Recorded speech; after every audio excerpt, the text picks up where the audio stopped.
प्रधानमंत्री मोदी की अन्य डॉक्टर्स के साथ चली मीटिंग के बाद केंद्र सरकार द्वारा यह फैसला लिया गया है कि अब वैक्सीनेशन 18 वर्ष से अधिक आयु वाले लोगों के लिए भी होगी।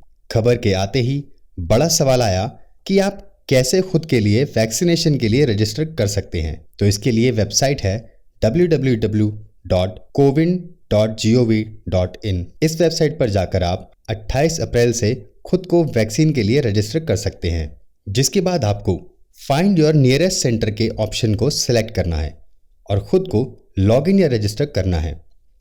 केंद्र सरकार द्वारा लिए गए इस फैसले का सभी राज्यों की सरकार प्रशंसा कर रही है। देश में बढ़ते कोरोना पॉजिटिव केसेस और दिन ब दिन बढ़ती हुई मृत्यु दर को देखते हुए सरकार द्वारा लिया गया ये फैसला सही में प्रशंसनीय है। 1 मई से शुरू हो रहे वैक्सीनेशन के नए फेज में 18 वर्ष से ऊपर वाले व्यक्ति भी अपना टीकाकरण करा पाएंगे। यूं तो हमारे देश की जनसंख्या बहुत अधिक है, लेकिन सरकार को चाहिए कि पहले उन जगहों पर वैक्सीनेशन का प्रावधान करे जहां कोरोना के केसेस बहुत ज्यादा मात्रा में निकल रहे हैं। चाहे आप बात करें महाराष्ट्र की, उत्तर प्रदेश की या फिर दिल्ली की, ये सभी जगहों पर कोरोना की स्थिति इस समय बहुत खराब है। तो सबसे पहले सरकार को चाहिए कि इन जगहों से वैक्सीनेशन फेज 3 को शुरू करे। प्राइसिंग क्या होना चाहिए क्या नहीं, इसका निर्धारण राज्य सरकार तथा प्राइवेट कंपनीज अपने हिसाब से कर सकती हैं। हालांकि सरकार द्वारा प्राइवेट कंपनीज के लिए वैक्सीन का प्राइस 240 रुपये तय किया गया है, लेकिन फिर भी जिन भी लोगों के पास वैक्सीन के लिए पैसे नहीं हैं, उन्हें भी ये वैक्सीन मुफ्त में प्राप्त कराई जाए। सरकार के द्वारा दिए गए आंकड़ों की माने तो करीब 90 करोड़ लोगों को इस फेज में वैक्सीन लगाया जाना है। वैसे तो वैक्सीनेशन का कार्य चल ही रहा है, जो 1 मई से लगभग सभी के लिए शुरू हो जाएगा, लेकिन ऐसे में भी वैक्सीन लगवाने के बाद अब तो वैक्सीन लग ही गई है, अब क्या डरना।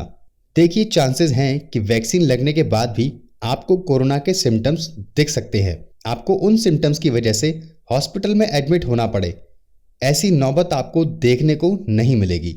इसलिए वैक्सीन लगाने के बाद भी आप अपनी सेफ्टी का ध्यान रखें और सरकार द्वारा बताई गई गाइडलाइंस का पालन करें।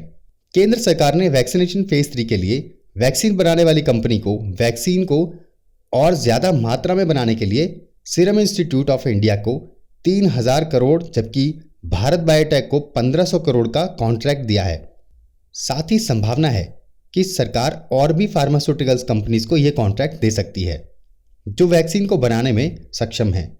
काफी दिन से हमारे राज्य सरकार और हॉस्पिटल्स के द्वारा ये कंप्लेंट्स सुनने को मिल रही है कि उन्हें वैक्सीन की क्वांटिटी उतनी नहीं मिल पा रही है जितने की उन्हें आवश्यकता है। ऐसे में केंद्र सरकार के इस फैसले से और ज्यादा मात्रा में अब वैक्सीन्स बन पाएंगी और वैक्सीनेशन हमारे देश में बड़े स्तर पर हो पाएगा।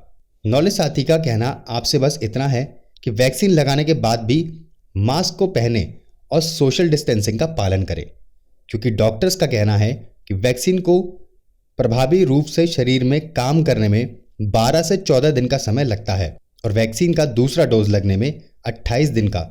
तो जब तक आप वैक्सीनेशन की सारी प्रक्रिया को पूरा नहीं कर लेते, तब तक आप चेहरे पर मास्क लगाएं और सोशल डिस्टेंसिंग का पालन करें।